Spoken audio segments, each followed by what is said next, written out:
حضور صلی اللہ علیہ وآلہ وسلم کی زندگی کا آخری مرحلہ ایک عظیم تاریخ ہے جو نہ صرف امت مسلمہ بلکہ پوری انسانیت کے لیے ایک رہنما اصول ہے۔ آپ صلی اللہ علیہ وآلہ وسلم کی وفات ایک اہم اور رتبہ واقعہ ہے جس میں عظیم صبر، تقوی اور اللہ کے ساتھ ایک کامل تعلق کی عکاسی ہوتی ہے۔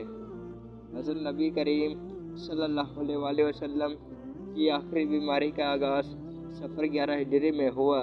اس دوران آپ صلی اللہ علیہ وآلہ وسلم نے حضرت امام ام المؤمنین عائشہ رضی اللہ عنہا کے حجرے میں قیام فرمایا تھا۔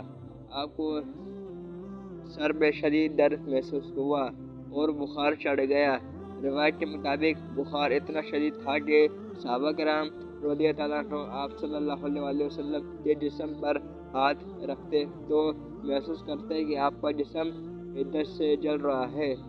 اس پر آپ صلی اللہ علیہ وآلہ وسلم نے فرمایا کہ اللہ تعالیٰ اپنے نبیوں کی آزمائش بھی سخت کرتا ہے اور انہیں اعلیٰ درجے عطا کرتا ہے۔ آپ صلی اللہ علیہ وآلہ وسلم اپنی بیماری کے دوران بھی نماز اور عبادت کا اہتمام کرتے رہے۔ ایک مرتبہ جب آپ صلی اللہ علیہ وآلہ وسلم کی طبیعت زیادہ خراب ہوئی تو آپ نے حضرت ابو بکر صدیق رضی اللہ عنہ کو حکم دیا کہ وہ لوگوں کو نماز پڑھائیں۔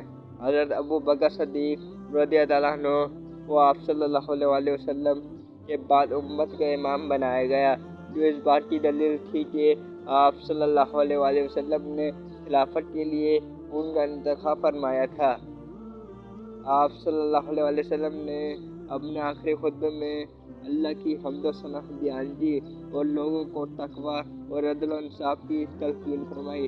آپ نے فرمایا کہ لوگوں، میرے بعد تم میں کوئی نبی نہیں آئے گا، لہٰذا قرآن اور سنت کو مضبوطی سے سامنے رکھنا۔ آپ نے اہل ایمان کو اللہ کی توحید، عدل و انصاف اور باہمی محبت کی اہمیت سے آگاہ کیا۔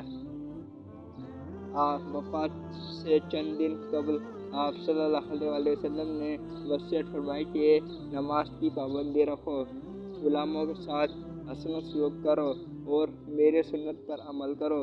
آپ نے فرمایا کہ اللہ کا وعدہ سچ ہے اور موت سے کوئی فرار نہیں۔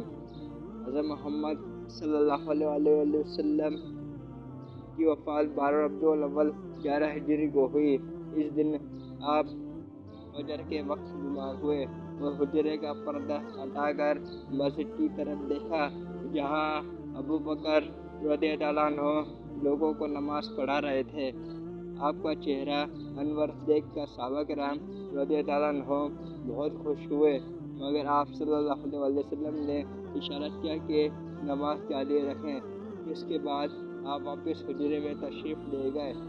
آپ صلی اللہ علیہ وآلہ وسلم نے حضرت عائشہ رضی اللہ عنہ سے فرمایا، بلکہ مجھے اپنے رب سے ملاقات کا وقت دیا گیا ہے۔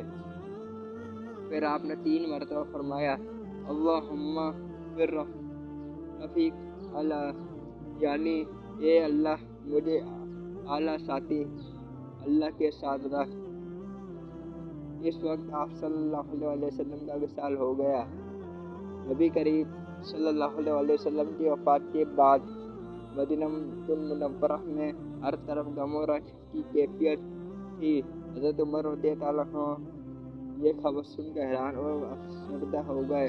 وہ فرمایا کہ جو یہ کہے گا کہ رسول اللہ کا انتقال ہو گیا ہے، میں اس کی گردن اڑا دوں گا۔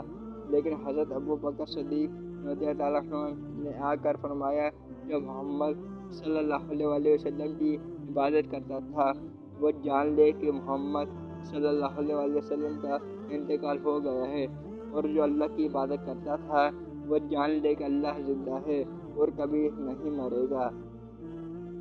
پھر حضرت ابو بکر صدیق رضی اللہ عنہ نے قرآن کی یہ آیت تلاوت کی، اور محمد صلی اللہ علیہ وآلہ وسلم تو ایک رسول ہیں، ان سے پہلے بھی بہت سے رسول گزر چکے ہیں، کیا اگر وہ فوت ہو جائیں یا قتل کر دیے جائیں تو تم اپنے ایڑوں کے بل پلٹ جاؤ گے؟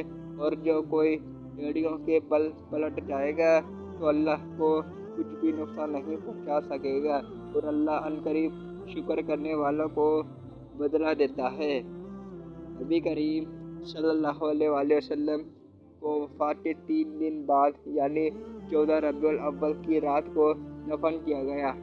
آپ صلی اللہ علیہ وآلہ وسلم کی تدفین اس حجرے میں کی گئی جہاں آپ کی وفات ہوئی تھی، اور یہی جگہ آج روضۃ الرسول صلی اللہ علیہ وآلہ وسلم کے طور پر معروف ہے۔ حضرت محمد صلی اللہ علیہ وآلہ وسلم کی وفات دنیا کے لیے ایک عظیم سانحہ تھا، مگر آپ صلی اللہ علیہ وآلہ وسلم نے اپنے پیغام کے ذریعے انسانیت کو ایک کامل ضابطہ حیات فراہم کیا۔ آپ صلی اللہ علیہ وآلہ وسلم کی تعلیمات و سنت ہی وہ روشنی ہے جو قیامت تک انسان کے لیے رہنمائی کرے گی۔